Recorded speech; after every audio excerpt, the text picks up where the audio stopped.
لا إله إلا الله محمد رسول الله عليه صلاة الله وآله والأحبة لا إله إلا الله محمد رسول الله عليه صلاة الله وآله والأحبة Shine your mercy like the sun and be gracious as the earth. Let your kindness come like rain that cares not whom it falls upon. And let ocean deep your wisdom be, your heart a lantern spreading peace. Give yourself in love of Him, be like Al-Habib. And in your deepest need and in your deepest grief, call on Him in humility. Place your trust in the one to whom creation turns. You'll find redemption and find peace. La ilaha illallah Muhammadun Rasulullah alayhi salatullah wa alihi wal ahibba. Be a blazing fire of truth, be a soothing. Assalamualaikum warahmatullahi wabarakatuh. Alhamdulillahirabbil alamin. Puji syukur kehadirat Allah Subhanahu wa taala atas izinnya yang telah memberikan kita sehat, dalam keadaan sehat walafiat, sehingga kita dapat berkumpul kembali dalam mata kuliah evaluasi pendidikan. Yang saya hormati Ibu Dr. Haji Enung Nugraha MPD selaku dosen pengampu mata kuliah evaluasi pendidikan, dan Ibu Bapak yang saya banggakan.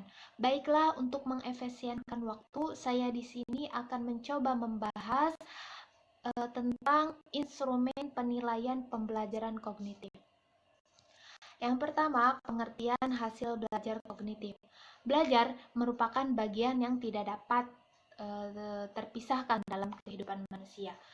Adapun menurut Poppy Sofianti dan Sohari yang dalam bukunya Psikologi Belajar dalam Perspektif Islam, yakni yang menyatakan bahwa hasil belajar adalah kemampuan-kemampuan yang dimiliki siswa setelah ia menerima pengalaman belajarnya.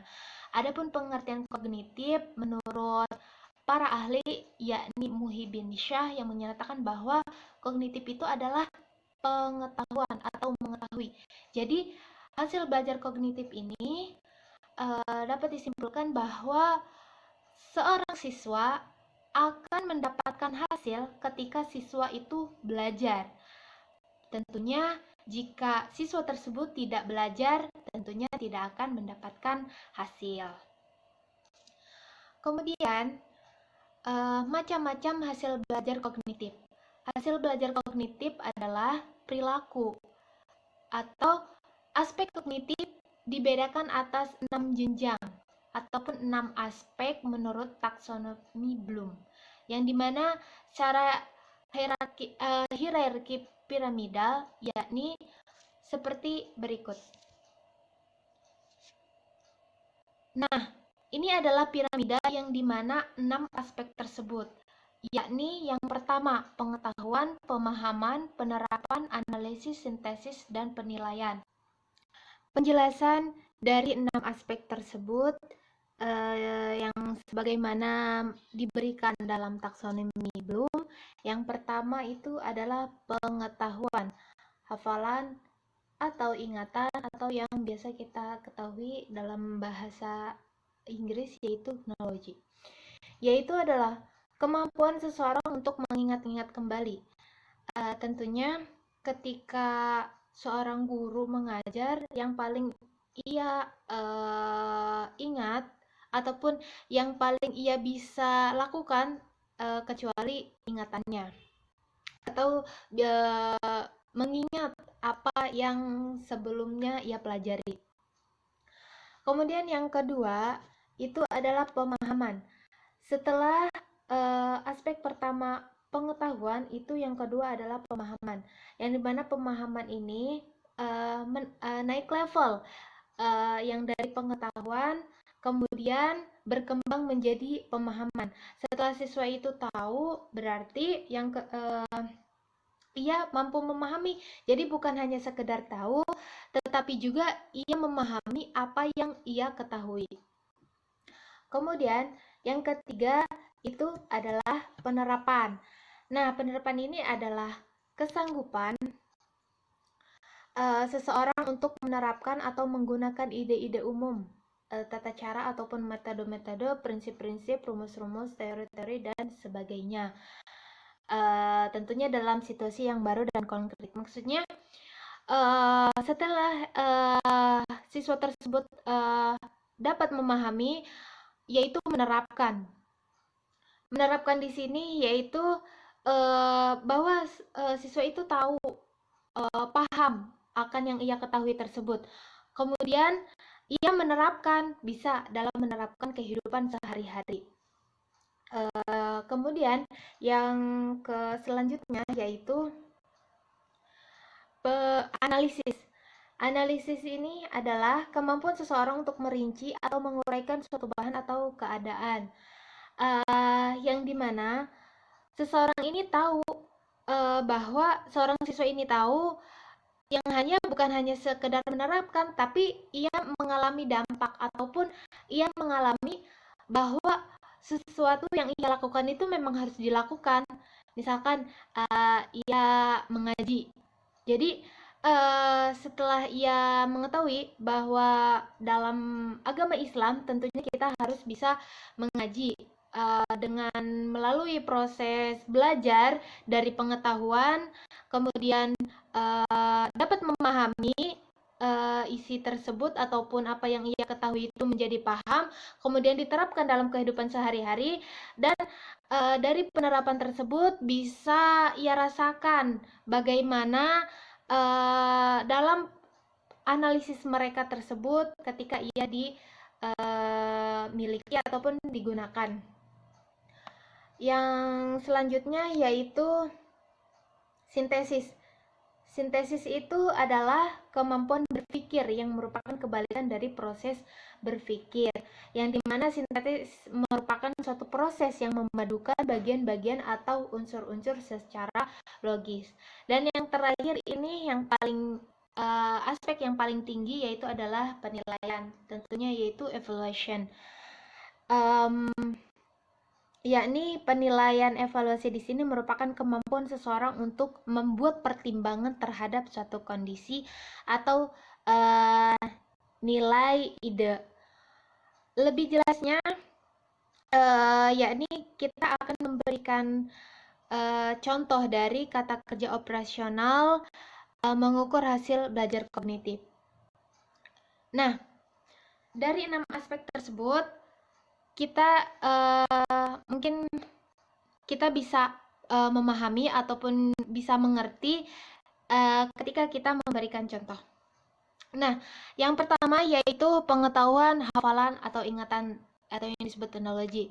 Contohnya yakni seorang siswa dapat menghafal surat Al-Asr, dapat menerjemahkan dan menuliskannya secara baik dan benar sebagai salah satu materi pelajaran kedisiplinan misalkan dalam pembelajarannya.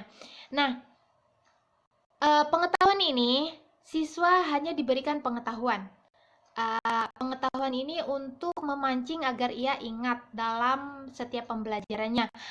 Karena pentingnya siswa belajar itu bukan hanya belajar di kelas, tetapi di luar kelas pun di mana harus mengingat bahwa kedisiplinan itu penting. Jadi ingatan siswa itu bukan hanya di kelas, tapi dapat diaplikasikan di luar kelas pula. Kemudian yang kedua adalah pemahaman atau comprehension, yaitu contohnya peserta didik tersebut dapat menguraikan tentang makna kedisiplinan yang terkandung dalam surat Al-Asr.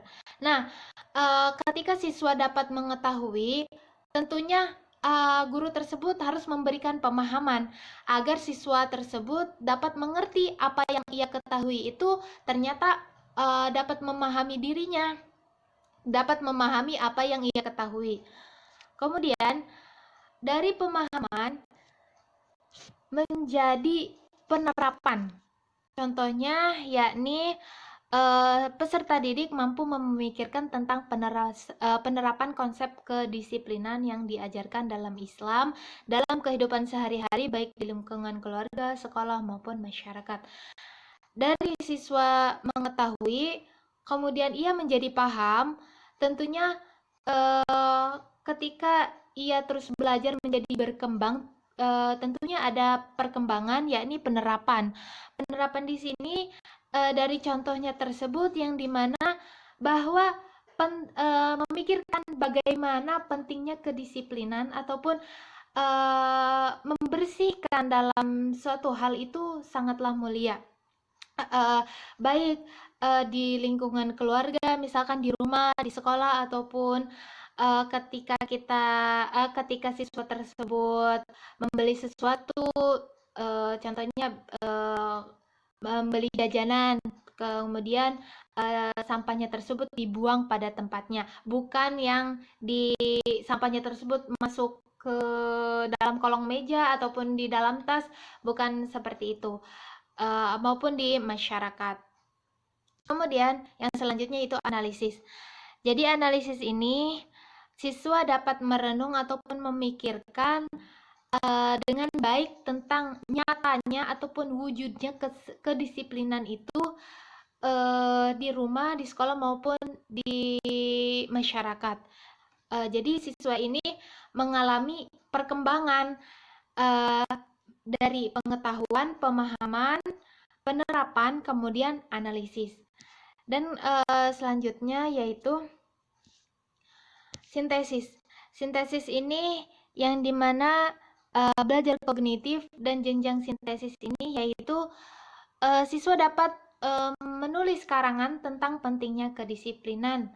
Kemudian yang terakhir yaitu penilaian ataupun evaluasi, yang dimana contohnya, misalkan seseorang dihadapkan pada beberapa pilihan, maka ia akan mampu memilih satu pilihan yang terbaik sesuai dengan patokan-patokan atau kriteria yang ada. Kemudian, selanjutnya yaitu contoh penggunaan macam-macam instrumen kognitif subjektif tes atau tes uraian. Karena tadi itu lebih membahas tentang kata kerja operasionalnya dari 6 aspek tersebut. Adapun dalam bagaimana kata kerja yang biasa dalam KKO, maksudnya dalam mengingat, memahami, menerapkan, menganalisis, sintesis, dan evaluasi yang seperti kalau misalkan dalam RPP itu ada menyebutkan, menuliskan, menghafal, itu ada dan itu tercantum dalam makalah, boleh dilihat karena mungkin terlalu banyak kalau misalkan dijelasin satu persatu. Adapun ini lebih ke contoh bagaimana penggunaan macam-macam dari 6 aspek tersebut dalam contoh tes uraian, yaitu yang dimana tes itu sebagai instrumen penilaian adalah pertanyaan-pertanyaan yang diberikan kepada peserta didik, yaitu bisa dalam bentuk lisan, tulis maupun bentuk. Nah, dari subjektif tes ini atau tes uraian ada dua jenis. Ada dua jenis, yakni tes uraian yaitu subjektif dan tes objektif.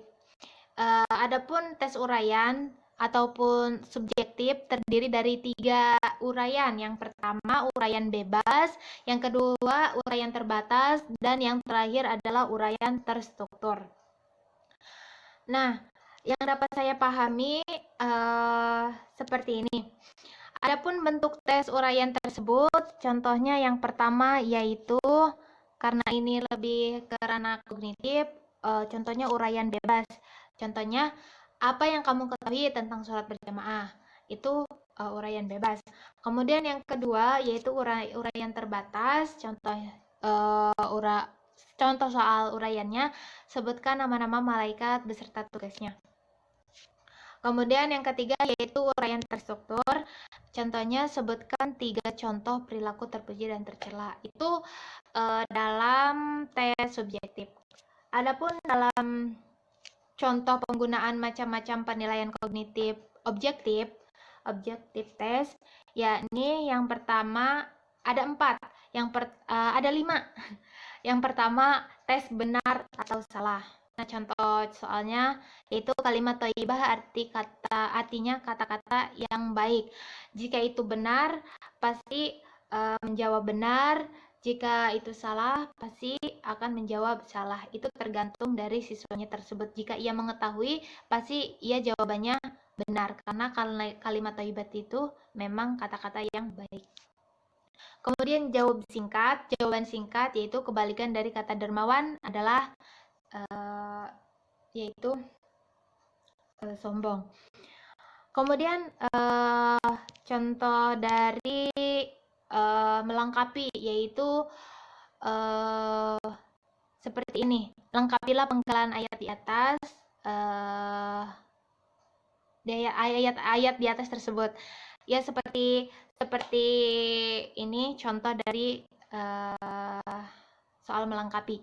Kemudian tes menjodohkan, yaitu misalkan contohnya malaikat diciptakan dari apa. Kemudian yang kedua, jumlah malaikat yang wajib diketahui ada berapa. Nah, ini dijodohkan jawaban mana yang benar.